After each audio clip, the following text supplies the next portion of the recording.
So, welcome to the chapter number 3, part 1 of class 7.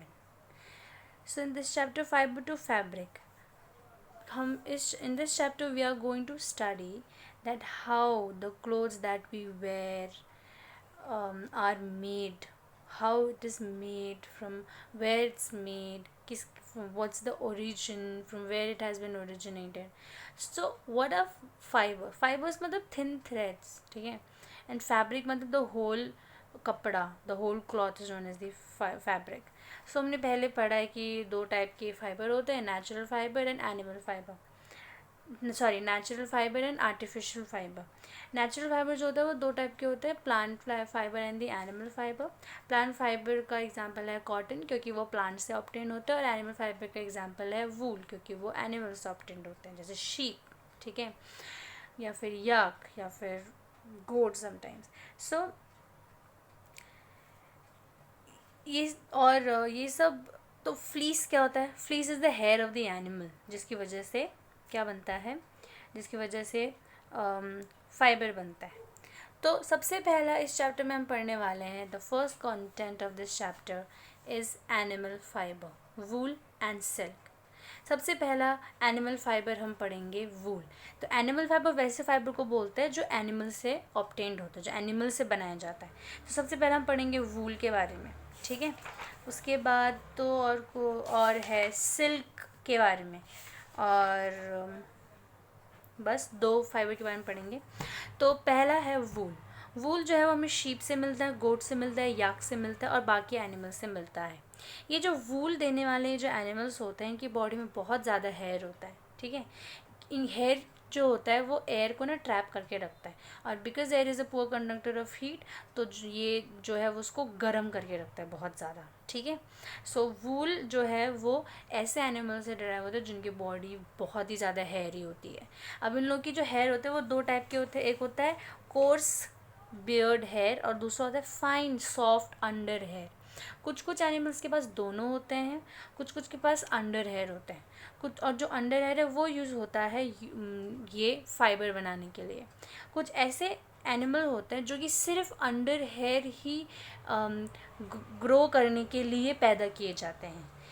ऐसे process को, जिसमें कि ऐसे एनिमल को चूज़ किया जाता है, सेलेक्ट किया जाता है जो कि सिर्फ अंडर हेयर ग्रो करेंगे, उनको हम इस प्रोसेस को हम बोलते हैं सेलेक्टिव ब्रीडिंग, ठीक है.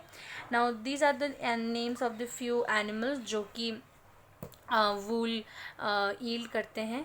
तो सबसे पहला है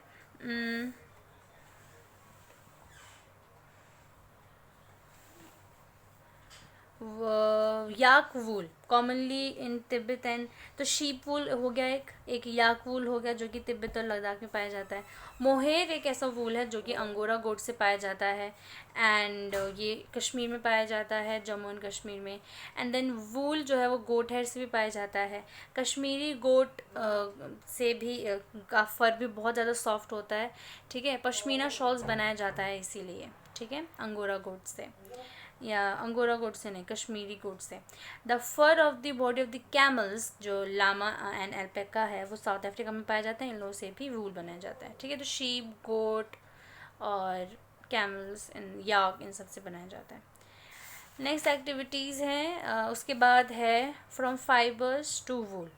for obtaining wool sheep are reared. Reared मतलब उन लोगों को खाने के लिए देना, पालना, रहने के लिए जगह देना, उसको रियर्ड बोलते हैं, ठीक है.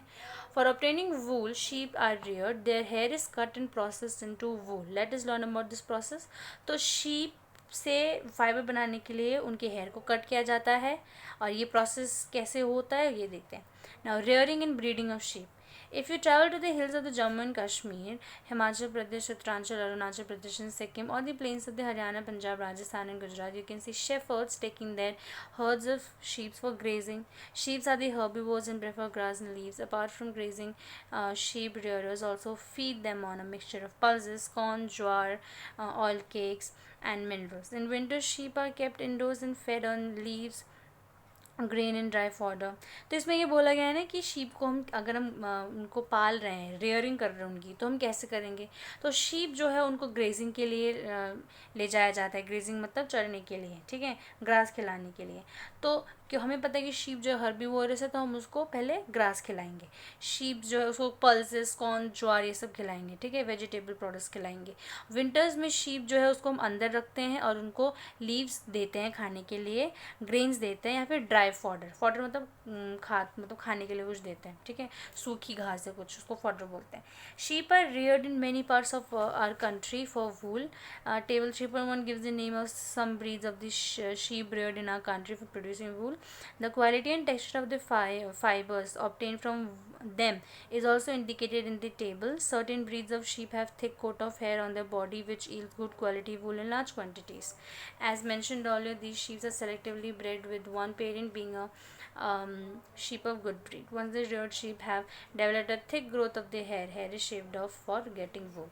तो इन लोगों को बहुत खिलाया जाता है, जो पाला जाता है, रेयरिंग की जाती है। शीप जो है वो अलग अलग पार्ट ऑफ द इंडिया में जहाँ जहाँ पे शीप को रेयरिंग की जाती है, पाला जाता है, वो नाम दिया गया है इन टेबल 3.1 ये, ठीक है, इसमें। सो ये नेम ऑफ द ब्रीड है। ब्रीड मतलब अलग अलग, मतलब शीप की भी अलग अलग ब्रीड होते हैं, तो उसकी ब्रीड है और वो किस टाइप की क्वालिटी की वूल देते हैं और कहाँ पे ये पाए जाते हैं, ये बताया गया है। अब हम एक्चुअल में स्टेप्स पढ़ते हैं वूल बनाने का। The first step is the fleece sharing. The fleece of the sheep मतलब शीप के जो बाल हैं, hair, along with a thin layer of skin is removed from its body. This process is known as shearing. Machines similar to those used by barbers are used to shave off hair. Usually hair are removed during the hot weather. This enables sheep to survive without their protective coat of hair. The hair provides woolen fibers. Woolen fibers are then processed to obtain woolen yarn. Shearing does not hurt the sheep just as it does not hurt when you get a haircut or your father shaves a beard. The uppermost layer of the skin is dead. Also, the hair of sheep grow again just as your hair does.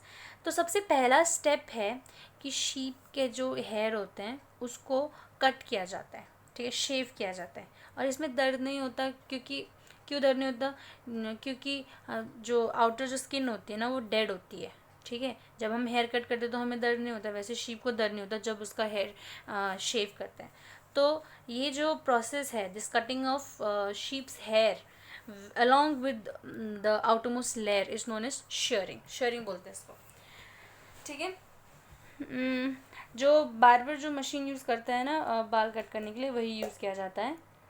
अब इसकी वजह से इसके बाद sharing करने के बाद fibre बनाया जाता है। फाइबर बनाने के बाद यान बनाया जाता है, उसके बाद फैब्रिक बनाया जाता है। Okay, next is step 2। अच्छा, ये जो कटिंग होता है ना, कटिंग ऑफ हेयर, ये समर टाइम में किया जाता है, सो दैट जो शीप है वो सर्वाइव कर सके, समर टाइम्स में, ठीक है, क्योंकि विंटर में तो उसको हेयर चाहिए होता है और इसका जो हेयर है वो ग्रो करता है, फिर से ग्रो कर जाता है। स्टेप 2 इज़ जो शेयर्ड स्किन है विद हेयर, अब उसको वॉश किया जाएगा, उसमें से जो भी डस्ट है सब निकाला जाएगा। इस प्रोसेस को हम बोलते हैं स्कोरिंग। स्टेप 3 है सॉर्टिंग। जो हेयरी स्किन जो है उसको फैक्ट्री में भेजा जाता है, उसको अलग अलग टेक्सचर के ऊपर उसको सॉर्ट किया जाता है, मतलब क्लासीफाई किया जाता है, रखा जाता है। नेक्स्ट है स्टेप 4, जो स्मॉल फ्लफ़ी मतलब कि जो कॉटन जैसे होते हैं ना फ्लफ़ी, वैसे फ्लफ़ी फाइबर्स जो जिसको बर्ड्स बोलते हैं, उसको हेयर में से निकाला जाता है। These are the same birds which sometimes appear on a sweater, हमारे स्वेटर में पड़ जाते हैं वो बर्ड्स, उसको निकाला जाता है, ठीक है। The fibre are scoured again and right, उसको फिर से स्कोर किया जाता है, मतलब उसको धोएंगे या फिर उसमें से निकालेंगे कुछ जो भी अनवांटेड होगा और उसको फिर से सुखाया जाता है।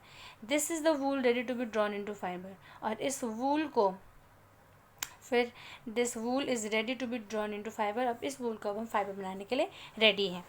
स्टेप 5 में वूल को डाई किया जाता है। डाई मतलब उसमें कलर दिया जाता है, ठीक है। Natural fleece of the sheep and the goat is black, brown and white. जो नेचुरल कलर होता है वो इन लोगों का ब्लैक या ब्राउन या वाइट होता है, तो उसको डाई किया जाता है। And the 6th step is fibres को स्ट्रेट किया जाता है, उसको कॉम्ब किया जाता है, कॉम्ब मतलब कंघी किया जाता है, फिर उसको रोल किया जाता है into yarn. The longer fibres are made into wool for sweaters and the shorter fibres are spun and woven into woollen cloth. जो लॉन्गर फाइबर्स है उनको स्वेटर बनाने के लिए वूल बनाया जाता है इसीलिए, और जो शॉर्टर फाइबर्स हैं उन लोगों को वुलन क्लॉथ बनाने के लिए स्पन किया जाता है। ठीक है, so these are the steps को फिर से डिस्कस कर लेते हैं। सबसे पहला स्टेप है वूल से फाइबर बनाने के लिए shearing, scouring, sorting, cleaning of birds, dyeing, rolling. ठीक है, तो इसको क्वेश्चन आ सकता है कि this is a very important question कि explain the method of converting या प्रिपेयरिंग वूल फ्रॉम शीप। ठीक है, converting wool from fibres. So सबसे पहला है शेयरिंग, स्टेप वाइज लिखेंगे। शेयरिंग को अंडरलाइन करके उसमें डैश करके सबसे पहले लिखेंगे शेयरिंग होता क्या है। तो sharing is the process in which the fleece bracket में हेयर ऑफ द शीप या गोट या कुछ भी is shaved off with the help of the in so few elements used by the barber। ठीक है, इसमें और कुछ पॉइंट ऐड करना है तो लिख सकते हैं कि this is so because the sheep does not get hurt during this procedure because the outermost skin is dead। and third point लिखेंगे कि the sheep जो है ये जो प्रोसेस है ये समर टाइम में करते क्योंकि ताकि sheep सर्वाइव कर सके। सेकेंड है स्कोरिंग में हम लिखेंगे कि उसको धोना या फिर उसको वॉश करना, उसमें से अनवांटेड पार्टिकल्स निकालना, डस्ट पार्टिकल्स सेपरेट करना, उसको स्कोरिंग बोलते हैं। And third step is sorting on the basis of texture, size या शेप कैसे उसको अलग से सॉर्ट करते हैं। जो सेम शेप के, सेम साइज़ के होते हैं, सेम टेक्सचर के होते हैं उसको साथ में रखते हैं, बाकी को अलग अलग रखते हैं। क्लीनिंग ऑफ बर्ड्स जो इसको हटाते हैं। ठीक है, देन उसको कलर देते हैं, इसमें नेचुरल कलर भी लिख सकते हो, ब्लैक, ब्राउन, वाइट। और रोलिंग मतलब जो लॉन्ग फाइबर्स होते हैं उसको स्वेटर्स बनाने के लिए रखते हैं और जो शॉर्ट फाइबर्स है उसको क्लॉथ बनाने के लिए स्पन करते हैं। ठीक है, okay. Wool industry is an important means of livelihood for many people in our country. But sorters' job is risky at sometimes. They get infected by a bacterium called anthrax, which cause a fatal blood disease called sorter's disease. Such risk faced by workers in any industries are called occupational hazards. So, occupational hazard क्या होता है? वूल industry जो है वो बहुत ही important है हम सबकी लाइफ में, बहुत सारे लोगों की लाइफ में, क्योंकि वो वूल इंडस्ट्री में बहुत सारे लोग काम करते हैं। लेकिन सबसे टफ और सबसे रिस्की बोलेंगे, सबसे रिस्की जॉब जो है वो होता है सॉर्टर्स का, मतलब जो लोग सॉर्टिंग का प्रोसेस करते हैं ना उनका, क्योंकि उन लोगों को एक बैक्टीरिया है एंथ्रैक्स, जो कि तुम लोग क्लास 8 में पढ़ोगे, एंड ह्यूमन फूड डिजीज़ हो जाता है उससे। तो एंथ्रैक्स जो डिजीज़ है वो उन लोग को हो सकता है उस बैक्टीरिया की वजह से। ठीक है, तो ऐसे डिजीज़ जो कि ऑक्यूपेशन मतलब जॉब, ऑक्यूपेशन की वजह से होता है, तो ऐसे डिजीज़ को हम बोलते हैं ऑक्यूपेशन हैज़ार्ड मतलब कि प्रॉब्लम, घटना। ठीक है, with this the part 1 is over of chapter number 1. Now I want you to do this assignment. Now this is the assignment of part 1. Define fleece, animal fiber, selective breeding, shearing, scoring. How is wool obtained?